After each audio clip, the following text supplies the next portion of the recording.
this is a player's first game, there is a special game setup recommendation. If there are other players who have played the game that can explain things to new players, this setup may not be necessary. This way attempts to make the game more balanced for each player.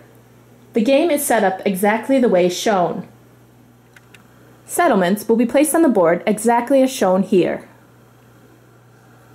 If only 3 players are playing, they will use the orange, white, and blue colors as shown here. The resources and development cards will be placed to the side of the game board. The longest road and largest army cards will be placed next to the game board as well. Each player's remaining 4 cities, 3 settlements, and 13 roads will be placed next to their player area, along with a building cost card. Each player will start with 3 resources, which they will place face down in their player area. Red will start with lumber, grain, and wool. Orange will also start with lumber, grain, and wool. Blue will start with ore, brick, and wool. And white will start with lumber, ore, and wool. After setting up, players will move into gameplay. For more description on how to set up the game for beginners, see the cheat sheet section of Board Simple.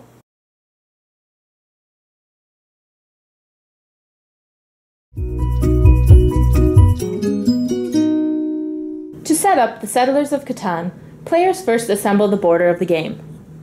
They can either connect the pieces so the numbers match each other, or shuffle the borders and place them randomly. When all of the borders are placed, they will form a hexagon. Next, players set out the game tiles. There are 2 ways a player can choose to set up the terrain hex tiles for the game. There is also a fixed game setup recommended for beginners that is described in the next video. The first way to set up the board has random tile placement but fixed number placement. First, they place the tiles randomly.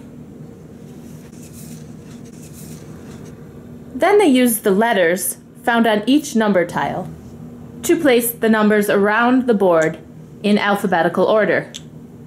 They will start in one corner and spiral around the game board. The desert will have the robber figure placed there instead of a number. The second way players could set up the board would be setting up the tiles in the random order and then setting up the numbers in random order instead of following the alphabetical pattern. If players want even more variation in their game, they can place the harbor tiles on the existing tiles on the game board to vary up their placement. The development cards are shuffled and placed to the side of the game board. The resource cards are also sorted and placed to the side. The largest army card and the longest road card will also be placed next to the game board. After setting up the game board, each player will choose a color and take their 5 settlements, 4 cities, and 15 roads. They will also get a building cost card.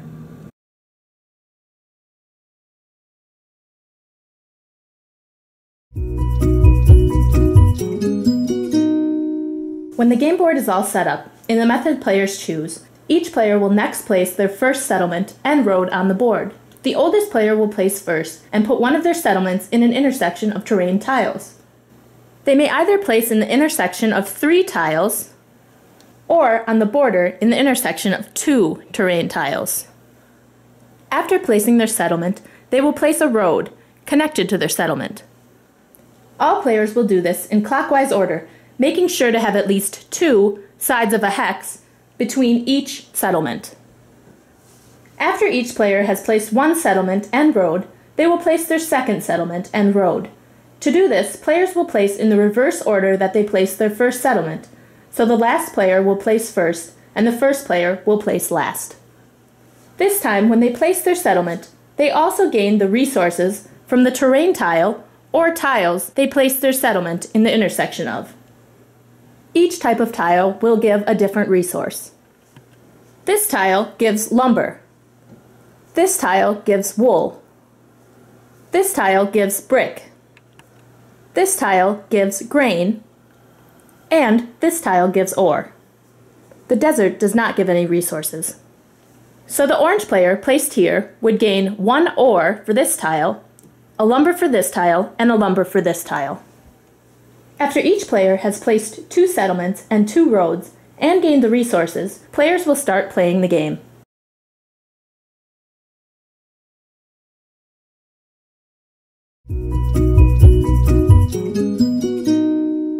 The game starts with the player who placed the first settlement of the entire game, and players continue taking turns in clockwise order.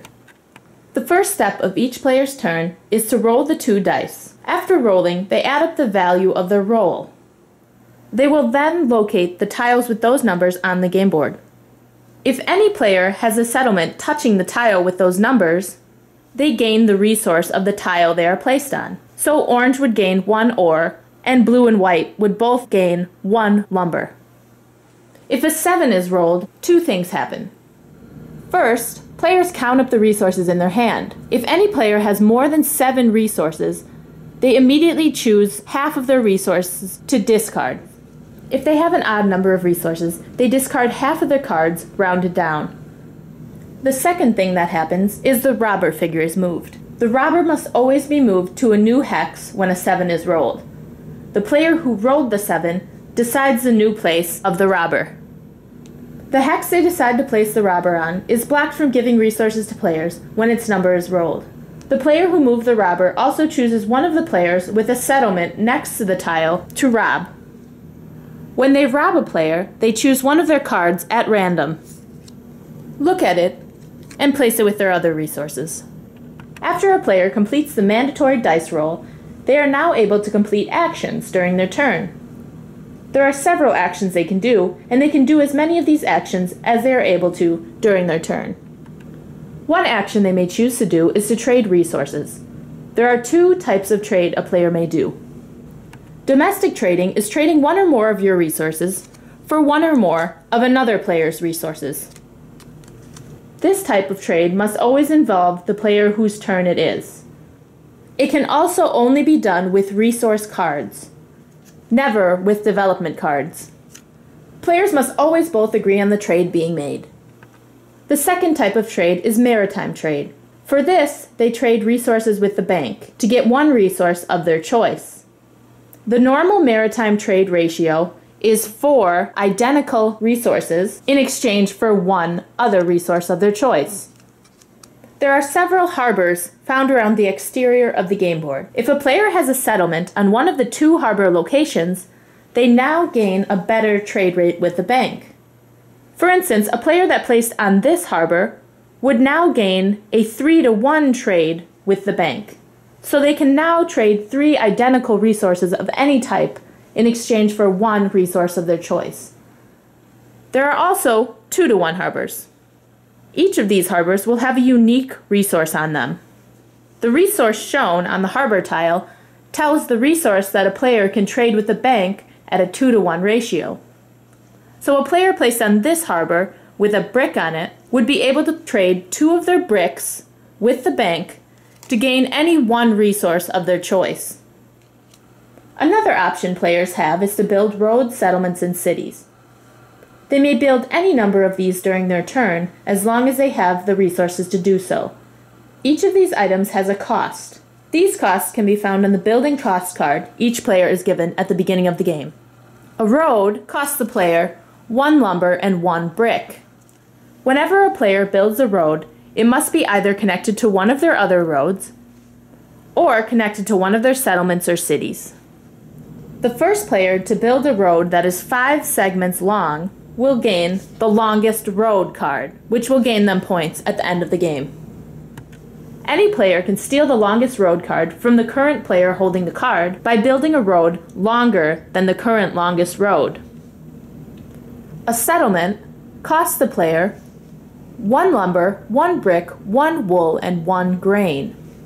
In order for a player to build a new settlement, they must have at least 2 road segments between their other settlement and their new settlement. They must also have at least 2 sides of a hex between any other player's settlements.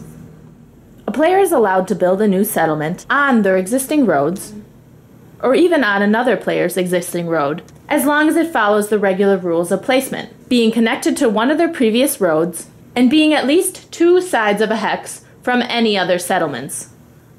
A settlement placed like this would break up the blue player's longest road, now making it two separate roads, one of length 5 and the other of length 2.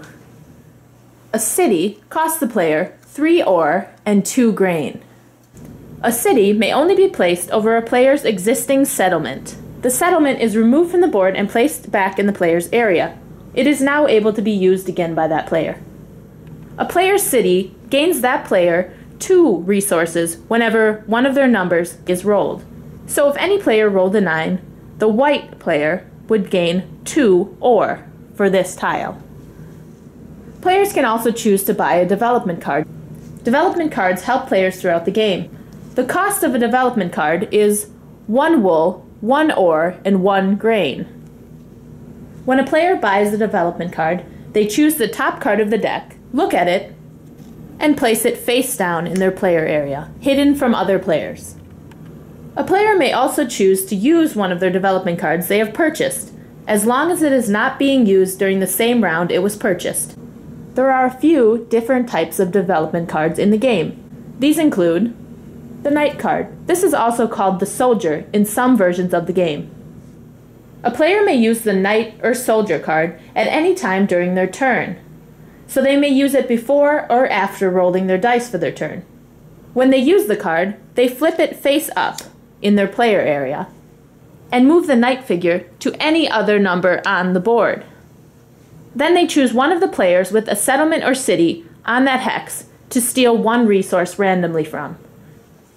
The first player to have used 3 Knight cards gains a special bonus card, the largest army card.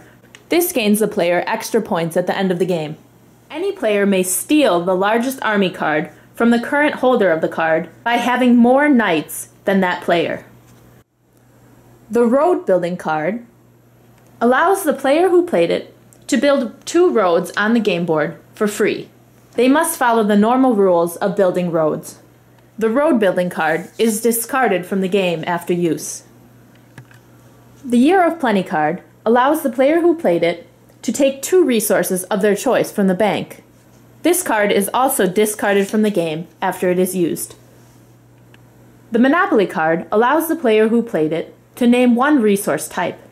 If any player has the type of resource named in their hand, they must give it to the player who played the Monopoly card.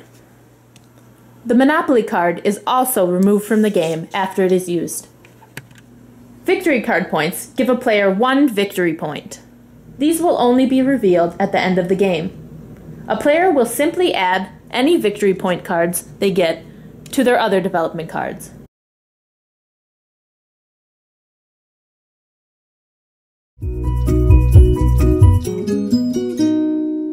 The first player to reach 10 points during their turn is declared the winner. The points a player earns during the game include 1 point per settlement they placed on the game board. Since each player places 2 settlements at the beginning of the game, each player starts the game with 2 points.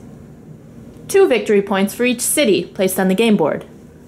2 points to the player who has the longest road card, and 2 points to the player who has the largest army card.